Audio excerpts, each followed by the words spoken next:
की व्यवस्थाओं के हिसाब से हम अपने आप को किस तरीके से मजबूत करें, इसके लिए आपको प्रयास करने की आवश्यकता होनी चाहिए। मैं तो 20 वर्षों तक शिक्षा के क्षेत्र से जुड़ा रहा और प्रो राजपूत हूं, हर मंच से कहता हूं।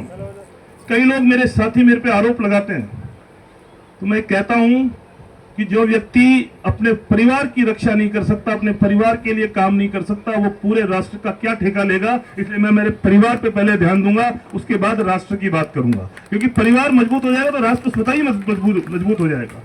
अब राजपूत जब बात करता तो 36 कौम की बात करता, करनी भी चाहिए, लेकिन यही शास्त्र गृहस्थ आश्रम भी हमको सिखाते हैं। और गृहस्थ आश्रम कहता है कि पहले घर मजबूत कर भाई, जब घर मजबूत होगा तो बाहर की चिंता करेगा।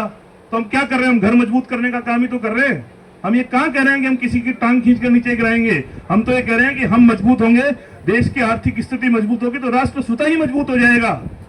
इसलिए मेरा ये मानना है, मैं कहता भी हूं हमेशा कि 45 वर्ष से कम के युवक को सामाजिक सभाओं में कम से कम समय देना चाहिए। अपने आप को मजबूत करने का समय है।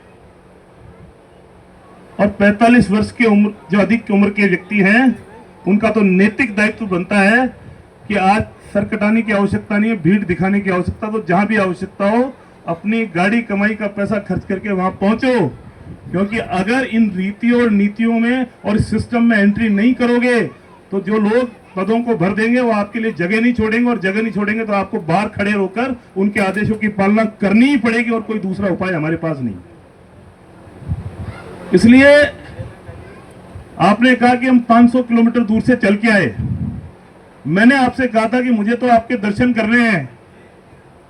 हम कोई राजनीतिक क्षेत्र के व्यक्ति नहीं है, राजनीति में दखल रखते हैं क्योंकि लोगों के काम करवाने होते हैं, लेकिन राजनीतिक सोच नहीं है।